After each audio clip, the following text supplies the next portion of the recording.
نیک بیوی کی صفات. رسول اللہ صلی اللہ علیہ وسلم نے فرمایا کیا میں تمہیں جنتی مردوں کی خبر نہ دوں؟ نبی جنت میں داخل ہوگا، صدیق جو سچائی کے اعلیٰ ترین مرتبے پر ہوگا وہ جنت میں جائے گا، شہید جنتی ہوگا، نابالغ بچہ جنتی ہوگا، اور وہ آدمی جنت میں جائے گا جو شہر کے دوسرے کنارے میں بسنے والے بھائی سے اللہ کے لیے ملاقات کرنے کے لیے جاتا ہے. اب کیا میں تمہیں جنت میں داخل ہونے والی عورتوں کی خبر نہ دوں؟ ہر محبت کرنے والی، زیادہ بچے جنم دینے والی خاتون کہ جب اس پر غصے ہوا جاتا ہے یا اس کے ساتھ برا سلوک کیا جاتا ہے یا اس کا شوہر اس پر غصے ہوتا ہے تو اپنے شوہر سے کہتی ہے یہ میرا ہاتھ آپ کے ہاتھ میں ہے، میں اس وقت تک نہیں سوؤں گی جب تک تم مجھ سے راضی نہیں ہو جاتے. یہ حدیث حضرت انس، حضرت ابن عباس اور کعب بن عجرہ سے مروی ہے. اس میں پہلی بات تو اچھی خاتون کی اور اچھے مرد کی صفات کے حوالے سے ہے. اچھے مرد کی صفات اور اچھی عورت کی صفات. جنت میں داخل ہونے والی عورتوں کا تذکرہ ہے بہت محبت کرنے والی عورت. عورت محبت کا دوسرا نام ہے. عورت کو محبت ہی سیکھنی چاہیے، محبت ہی کرنی چاہیے. اور جنتی مردوں کی صفات اس میں بیان کی گئی. تو ایک مومنہ عورت اپنے شوہر کی اطاعت شعار ہوتی، ہمیشہ اس کا احترام کرتی ہے اور اپنی طرف سے اسے خوش کرنے کے لیے ہر جتن کرتی ہے. لیکن نبی صلی اللہ علیہ وسلم نے فرمایا لا طاعت لمخلوق فی معصیت الخالق، خالق کی نافرمانی میں مخلوق کی اطاعت نہیں ہے. اگر شوہر اللہ تعالیٰ کے تعلق میں رکاوٹ بنتا ہو تو اس کی اجازت نہیں. لیکن میں ایک چیز آپ کے سامنے ضرور رکھنا چاہتی ہوں. ایک خاتون نے مجھ سے کہا کہ میرا شوہر مجھے فرض نماز بھی پڑھنے نہیں دیتا، میں جب نماز پڑھتی ہوں تو وہ میرے راستے کی رکاوٹ ہے. میں نے ان سے دریافت کیا کہ آپ کس وقت نماز ادا کرتی؟ کہتی اکثر ایسا ہوتا ہے کہ میں کام ختم کر کے کوشش کرتی ہوں کہ شوہر کے آنے سے پہلے نماز پڑھ لوں، لیکن جب بھی وہ آتے ہیں اتفاق کی بات یہ ہے کہ میں نماز کی نیت کر کے کھڑی ہوتی ہوں تو انہیں اس بات پر شدید غصہ آتا ہے. تو میں نے کہا آپ نماز کے اوقات تبدیل کر کے دیکھ لیں، پھر بتائیے گا کہ اب بھی غصے ہوتے ہیں، پھر اس کے بعد ہم اس کے بارے میں سوچیں گے. انہوں نے نماز کے اوقات تبدیل کر دیے تو کہا کہ اب تو میرے شوہر مجھ سے اس بات پہ کبھی ناراض نہیں ہوتے، انہیں میری دینداری پر کوئی اختلاف نہیں ہے. تو یہ نادانی ہے کہ کوئی شخص دن بھر کے بعد گھر واپس آئے اور کوئی خاتون جو ہے وہ فرض نماز کے بعد نوافل ادا کرے، پھر لمبے اذکار شروع کر دے، پھر اسی طرح سے اس کے بعد اپنے موبائل پہ اپنی دوستوں کے ساتھ مصروف ہو جائے یا ایون یہ کہ تلاوت قرآن کے لیے مصروف ہو جائے. تو ایسے معاملات یقیناً تعلقات میں خرابی پیدا کرنے کا سبب بنتے ہیں. تو باہمی تعلقات میں خوشگواریت کو نہیں بھولنا چاہیے. ہر ایک چیز اپنے مقام پر بھلی لگتی ہے. سیدنا اسماء بنت ابی بکر اپنے شوہر سیدنا زبیر کی خدمت اور گھر کی دیکھ بھال کیا کرتی تھی. ان کے شوہر کے پاس ایک گھوڑا تھا جس کو کھانا کھلانا اور چلانے پھرانے کا سب کام وہی کیا کرتی تھی. اس کا مشکیزے کی مرمت، روٹی پکانا، باغ سے سر پر کھجور کی گٹھلیاں ڈھو کر لانا، سارے مشقت کے کام وہ خود کیا کرتی تھی. اس لحاظ سے ہم دیکھتے ہیں کہ اگرچہ سیدہ اسماء اپنے باپ کے گھر میں بہت اچھا وقت گزار چکی تھی، لیکن شوہر کے گھر میں جانے کے بعد کسی قسم کی مشقت انہیں اٹھانی پڑی تو انہوں نے محبت کے ساتھ ہی مشقت برداشت کی. ایک بات ذہن میں رہے، سیدنا زبیر کا مزاج کافی تیز تھا اور وہ پسند نہیں کرتے تھے کہ سیدہ اسماء ان کی اجازت کے بغیر کسی سے کلام بھی کریں. ایک دفعہ راستے سے جا رہے تھے تو رسول اللہ صلی اللہ علیہ وسلم نے سیدہ اسماء کو بہت مشقت میں دیکھا تو آپ نے فرمایا کہ آپ میری سواری پر بیٹھ جاؤ. تو سیدہ اسماء نہیں بیٹھ سکی تھی صرف اس وجہ سے کہ زبیر کو برا لگے گا، مزاج کے تیز تھے. تو اچھی عورت وہی ہے جو ان ساری باتوں کا لحاظ رکھتی ہے. اور رسول اللہ صلی اللہ علیہ وسلم کی صاحبزادی سیدہ فاطمہ تو زہرا جنتی عورتوں کی سردار خواتین میں سے، کس طرح سے وہ اپنے شوہر نامدار کا خیال رکھتی تھی. حضرت علی کا چکی سے آٹا پیستے پیستے ان کے ہاتھ بھی خراب ہو گئے تھے، مشکیزے میں پانی بھر کے لاتی تھیں اور آپ سے ایک دفعہ غلام مانگنے کے لیے آئیں تو آپ نے انہیں وہ تسبیح سکھا دی جو آج ساری امت کی خواتین اور مرد پڑھتے ہیں، جسے ہم تسبیح فاطمہ کے نام سے جانتے ہیں. 33 دفعہ سبحان اللہ، 33 دفعہ الحمدللہ اور پھر اللہ اکبر پڑھنا. تو یوں شوہروں کے ساتھ کوپریشن اور اچھا سلوک کرنا یہ اچھی بیوی کی صفات میں سے. ایک چیز کو یہاں پہ ضرور واضح کرنا چاہوں گی، قرآن حکیم میں ایک ایسی خاتون کا تذکرہ ملتا ہے جو سب سے برے آدمی کی بیوی تھی. برے آدمی کی بیوی اچھی ہو کیسے ممکن ہے؟ آپ جانتے ہیں کسی ایسی خاتون کو؟ اتنی مشہور ہیں وہ الحمدللہ. انہوں نے یہ دعا کی تھی کہ جب اس نے کہا رب ابن لی عندک بیتا فی الجنہ، اے میرے رب میرے لیے جنت میں ایک گھر بنا دے. اور بھی دعا کی تھی، انہوں نے کہا تھا وَنَجِّنِي مِن فِرْعَوْنَ وَعَمَلِهِ، مجھے فرعون اور اس کے عمل سے بچا لے. تو خواتین کو یہ دیکھنا چاہیے کہ اگر کوئی فرعون جیسا مزاج رکھتا ہو اور اللہ تعالیٰ کا نافرمان ہو تو اللہ سے یہ دعا کرنی چاہیے کہ اللہ تعالیٰ مجھے اس کے عمل سے اور اس کے شر سے بچا لے. وَنَجِّنِي مِنَ الْقَوْمِ الظَّالِمِينَ، مجھے ظالم قوم سے نجات دے دے. یہ سیدہ آسیہ نے دعا کی تھی. سیدنا انس کہتے ہیں رسول اللہ نے فرمایا کائنات کی بہترین 4 خواتین ہیں، سیدنا مریم بنت عمران، سیدنا خدیجہ بنت خویلد، سیدہ فاطمہ بنت محمد اور فرعون کی بیوی سیدہ آسیہ. تو یہاں پہ اچھی خاتون کی صفات میں سے بتایا کہ وہ یعنی شوہر غصے ہوتا ہے تو اپنے شوہر سے کہتی ہے یہ میرا ہاتھ آپ کے ہاتھ میں اس وقت تک نہیں سوؤں گی جب تک آپ مجھ سے راضی نہیں ہو جاتے. اس سے یہ پتہ چلتا ہے کہ شوہر کی ناراضگی کو طول نہیں دینا چاہیے، جلد منا لینا اچھی بیوی کی صفات میں سے. اور ام المومنین سیدہ خدیجہ کے حوالے سے تو آپ جانتے ہیں، آپ صلی اللہ علیہ وسلم نے ان کی تعریف فرمائی اسی حوالے سے کہ جب لوگوں نے آپ کو جھٹلایا تو سیدہ خدیجہ تھیں جنہوں نے آپ کی تصدیق کی تھی. سیدہ خدیجہ نے آپ کی کس طرح سے آپ پر اپنا مال نچھاور کیا.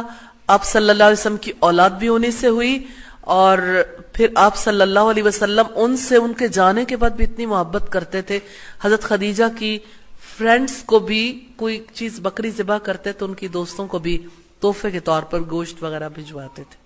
نبی صلی اللہ علیہ وسلم نے فرمایا بہترین بیوی وہ ہے جس کی طرف تم دیکھو تو تمہیں خوش کر دے. آج کے دور میں تو یہ سمجھا جاتا ہے کہ ناز و ادا سے ہی خوش کیا جا سکتا ہے، حالانکہ اصل چیز عورت کی سیرت ہے. 2 چیزوں کو آپ کمپیئر کر کے دیکھیں. ایک چیز ہے کہ جس میں ظاہر میں بہت سارے کلرز ہیں، بہت سارے رنگ، بہت ساری ایسی چیزیں جس کو دیکھ کے ظاہر میں تھوڑا سا اچھا فیل ہوتا ہے. لیکن دوسری چیز اس کے مقابلے میں جیسے سادہ شیشہ ہے یا سادہ کوئی ایسی چیز ہے، لیکن اندر سے اگر کوئی ڈور اوپن کرے تو اندر ہیرے ہیں، جواہرات ہیں. دونوں میں سے کیا چیز ہے جو زیادہ اچھی؟ پلین وال یا کلرفل وال؟ اس وال کے پیچھے اگر ہیرے جواہرات تو اچھی سیرت اور کردار کی عورت کی مثال ایسی ہے کہ گویا اس کی زندگی میں ہیرے جواہرات جڑے ہوئے اور وہ قیمتی متاع ہے. اسی اعتبار سے اللہ تعالی ہم سب کو سیرت و کردار کی ساری بھلائیاں نصیب فرمائے. حضرت ابو ہریرہ کہتے ہیں رضی اللہ تعالی عنہ، رسول اللہ سے پوچھا گیا کہ کون سی عورتیں بہتر ہیں؟ آپ نے فرمایا وہ عورت بہتر ہے کہ جب شوہر اس کی طرف دیکھے تو وہ اس کو خوش کر دے، جب وہ اسے حکم دے تو وہ اس کی فرما برداری کرے، اور اپنے نفس اور مال کے معاملے میں شوہر کی ایسے انداز میں مخالفت نہ کرے جسے وہ ناپسند کرتا ہو. اچھی خاتون کی صفات ہیں کہ اس کی بول چال، وضاقتہ، اس کا اٹھنا بیٹھنا، اس کے تعلقات، معاملات، ہر ایک چیز ہر اعتبار سے دل لبھانے والی ہو، یعنی اچھا تعلق رکھنے والی خاتون ہو. وہ عورت بہتر ہے جب شوہر اسے دیکھے تو خوش کر دے اور جب اسے حکم دے تو وہ اس کی فرما برداری کرے. 2 باتیں توجہ طلب ہیں. وہ اپنے نفس اور مال کے معاملے میں شوہر کی اس انداز سے مخالفت نہ کرے جو اسے ناپسند ہو. مراد یہ کہ مال خرچ کرتے ہوئے بھی شوہر کا لحاظ رکھے باہمی مشورے کے ساتھ، اور اپنی جان کے معاملے میں بھی ایسا طریقہ اختیار نہ کرے جو اس کے شوہر کو ناپسند ہو. سیدنا عبداللہ بن عباس سے روایت ہے نبی اکرم صلی اللہ علیہ وسلم نے فرمایا میں نے آگ دیکھی اور آج جیسا ہولناک منظر میں نے کبھی نہیں دیکھا. جہنم میں نے عورتوں کی کثرت دیکھی. قالوا لما یا رسول اللہ، کہا گیا کیوں اللہ کے رسول؟ قال بکفرہن، آپ نے فرمایا ان کی ناشکری کی وجہ سے. قیل یکفرن باللہ، صحابہ کرام نے عرض کیا کیا وہ اللہ کی ناشکری کرتی ہیں؟ قال یکفرن العشیر، آپ نے ارشاد فرمایا نہیں بلکہ وہ شوہروں کی ناشکری کرتی ہیں، ان کا احسان نہیں مانتی. عورتوں کا حال یہ ہے کہ اگر تم عمر بھر ان کے ساتھ احسان کرتے رہو، پھر کوئی معمولی سی تکلیف انہیں پہنچ جائے تو وہ کہیں گی ہم نے تم سے کبھی کوئی سکون پایا ہی نہیں، تم سے کوئی بھلی بات ملی ہی نہیں. صحیح بخاری کی 5197 نمبر روایت ہے. سیدہ عائشہ کے دو محبت بھرے اشعار جو رسول اللہ صلی اللہ علیہ وسلم کے لیے انہوں نے کہے وہ آپ کے سامنے ضرور رکھنا چاہتی ہوں. کہتی ہیں لنا شمس وللآفاق شمس، ایک میرا سورج ہے اور ایک آسمان کا سورج ہے. وشمسی خیر من شمس السما، کہ میرا سورج آسمان کے سورج سے زیادہ اچھا ہے. فإن الشمس تطلع بعد الفجر، کہ آسمان کا سورج تو فجر کے بعد طلوع ہوتا ہے، یعنی فجر ہوتی ہے پھر جا کے نکلتا ہے. وشمسی تطلع بعد العشاء، اور میرا سورج عشاء کے بعد نکلتا ہے. تو سیدہ عائشہ فرماتی ہیں اگر زلیخا کو ملامت کرنے والی عورتیں آپ صلی اللہ علیہ وسلم کے چہرے انور کو دیکھ لیتی تو ہاتھوں کو کاٹنے کی بجائے اپنے دل کاٹ ڈالتی. تو اس لحاظ سے ہمیں پتہ چلتا ہے کہ عورت کی جانب سے محبت کا اظہار کس قدر شوہر کے دل کو خوشی عطا کرتا ہے. امام شابی نے ایک دن قاضی شرح سے پوچھا اچھی بیوی کی مثال، گھر والوں کا کیا حال ہے؟ کہنے لگے 20 سال ہو گئے شادی کو، کوئی ایک دن بھی ایسا نہیں گزرا جب مجھے اپنی بیوی سے کوئی تکلیف پہنچی ہو. 20 برس میں ایک بار بھی تکلیف نہیں پہنچی. امام شابی نے پوچھا یہ کیسے ہو سکتا ہے؟ کہنے لگے پہلی رات جب میں بیوی کے پاس پہنچا اسی وقت سے ہم دونوں کا مزاج ایسے ملا کہ ہم دو جسم میں ایک روح ہیں.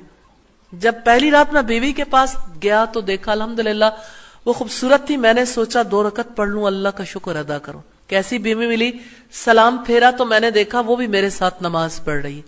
میرے سلام پھیرنے کے بعد اس نے بھی سلام پھیر لیا. پھر دعا کے بعد میں نے اس کی طرف ہاتھ بڑھایا تو کہنے لگی صبر کرو ابو امیہ. پھر اس نے کہا تمام تعریفیں اللہ ہی کے لیے، میں اس کی تعریف کرتی ہوں، اسی سے اپنی زندگی کے تمام مراحل میں مدد مانگتی ہوں. اللہ سے دعا کرتی ہوں وہ رحمت نازل فرمائے محمد صلی اللہ علیہ وسلم اور ان کی آل پر. میں ایک سیدھی سادی عورت ہوں، مجھے آپ کی چاہت کا پتہ نہیں، آپ مجھے بتا دیں آپ کن چیزوں کو پسند کرتے ہیں، میں ہمیشہ ان کو کرتی رہوں گی. جن چیزوں کو آپ ناپسند کرتے ہیں میں ہمیشہ ان سے بچتی رہوں گی. پھر کہا آپ کی قوم میں بہت سی عورتیں تھیں جن سے آپ نکاح کر سکتے تھے، میری قوم میں بھی بہت سے ایسے مرد تھے جو میرے ہم پلہ تھے، میں ان سے نکاح کر سکتی تھی، لیکن جب اللہ کسی بات کا فیصلہ کر دے تو وہ ہو کر رہتی ہے. اب میں آپ کے نکاح میں آ گئی ہوں، آپ وہ کریں جسے اللہ سبحانہ و تعالی نے آپ کو حکم دیا. پسند ہو تو اچھی طرح رکھیں یا بھلے طریقے سے چھوڑ دیں. میری بات ختم ہوئی. میں اللہ سے اپنے لیے اور آپ کے گناہوں کے لیے مغفرت چاہتی ہوں. شرح کہتے ہیں جب میں نے یہ خطبہ سنا تو شابی میں مجبور ہو گیا کہ میں بھی اس موضوع پر کوئی بات کروں. میں نے کہا حمد و صلات کے بعد تم نے ایسی بات کہی ہے، اگر تم اپنی بات پر جمی رہی تو یہ تمہارے لیے بہت بڑی سعادت ہوگی، اگر تم اپنی بات سے پھر گئی تو تمہارے لیے بہت زیادہ نقصان دہ ہوگی. میں ان چیزوں کو پسند کرتا ہوں، ان کو ناپسند کرتا ہوں. تم جو بھلائی مجھ میں دیکھو اسے پھیلانا، جو برائی اور عیب دیکھو اس پر پردہ ڈال دینا. پھر قاضی شرح امام شابی سے کہنے لگے وہ میرے ساتھ 20 سال رہی لیکن الحمدللہ ایک موقع بھی نہیں آیا کہ میں اسے ڈانٹوں، سوائے ایک مرتبہ کے، اس میں بھی میری طرف سے زیادتی ہوئی. المرأۃ المثالیہ فی عین الرجال کی روایت ہے، یعنی مثالی عورت مرد کی آنکھوں میں مثالی عورت. تو ایک تو ہے کہ خود اپنے آپ کو مثالی سمجھنا اور ایک یہ کہ حقیقت میں مثالی ہونا. سیدنا ابو الدرداء نے اپنی بیوی سے کہا تھا تم جب مجھے ناراض دیکھنا تو منا لینا، اور اگر میں تمہیں ناراض دیکھوں گا تو میں تمہیں منا لوں گا، ورنہ ہماری گاڑی ایک ساتھ نہیں چل سکتی. ایک شوہر نے اپنی نئی نویلی دلہن کو 4 اشعار بڑے پیارے انداز میں اس نے نصیحتیں کی کہ اگر مجھ سے کوئی غلطی ہو جائے تو معافی اور چشم پوشی سے کام لینا، تمہاری محبت میرے دل میں برقرار رہے گی، اور جب میں غصے میں ہوں تو اس وقت میرے سامنے جواب بالکل نہ دینا. یہ غلطی عام طور پر عورتوں سے ہو جاتی ہے. اور مجھے اس طرح مت بجانا جس طرح تم دف بجاتی ہو کہ اس میں سے کیسی آواز نکلتی ہے، یعنی اگر کرو گی تو ظاہر آواز بھی نکلے گی. تو اگر غصے کے وقت تم چپ نہ ہوئی تو میرے منہ سے بے احتیاطی کی وجہ سے بات نکل جائے گی. اور شکوے شکایتوں کی کثرت بھی نہ کرنا، اس سے محبت ختم ہو جاتی. بہت اہم بات ہے تعلقات میں. اگر آپ بھی اس میں مبتلا ہو گئی تو میرا دل آپ سے نفرت کرنے لگے گا، اور دلوں کو بدلنے میں دیر نہیں لگا کرتی. میں نے تو یہ دیکھا ہے کہ شوہر کی طرف سے محبت اور بیوی کی طرف سے نافرمانی، تکلیف یا شکوہ شکایت کی کثرت، یہ شوہر کے غصے کے وقت غصے میں آ جانا، دونوں باتیں اگر جمع ہو جائیں تو شوہر کی محبت ایسی بیوی سے ختم ہو جاتی ہے. المرأۃ المثالیہ کی یہ روایت ہے جس سے پتہ چلتا ہے کہ خوشگوار زندگی کے راز کیا ہے. الحمدللہ غور کیجیے گا اور ان باتوں کو اپنانے کے لیے اللہ تعالیٰ سے دعا کیجیے گا. اللہ تعالیٰ ہم سب کو توفیق عطا فرمائے.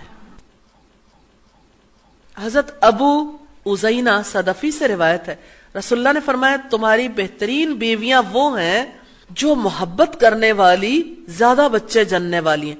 المواتیت المواسیہ، ہم نوائی کرنے والی اور ہمدردی کرنے والی ہوں، بشرط یہ کہ وہ اللہ تعالیٰ سے ڈرنے والی ہوں. اور بدترین عورتیں وہ ہیں جو غیر شوہر کے سامنے زیبائش کرنے والی اور اکڑ کر چلنے والی ہوں. ایسی عورتیں منافق ہیں، ان میں سے کوئی بھی جنت میں داخل نہیں ہوگی مگر سرخ چونچ اور سرخ پیر والے کوے کی طرح بہت کم. یعنی جس طرح سرخ چونچ اور سرخ پنجوں والے کوے تعداد میں دوسرے کووں کے نسبت کم ہوتے ہیں، یہی معاملہ عورتوں کا ہے. یہ حدیث دو اہم اسباق پر مشتمل ہے. ایک تو یہ کہ شوہر کی فرما برداری ہو، بیوی اپنے شوہر سے محبت کرے، اس کی اطاعت کرے، اس کی ہمنوائی کرے، اللہ سے ڈرے. اور دوسری بات یہ ہے کہ شوہر کے لیے زیبائش اختیار کرے، غیر شوہر کے لیے نہیں، کیونکہ ایسی عورت کو نبی صلی اللہ علیہ وسلم نے جنت سے محروم قرار دیا ہے.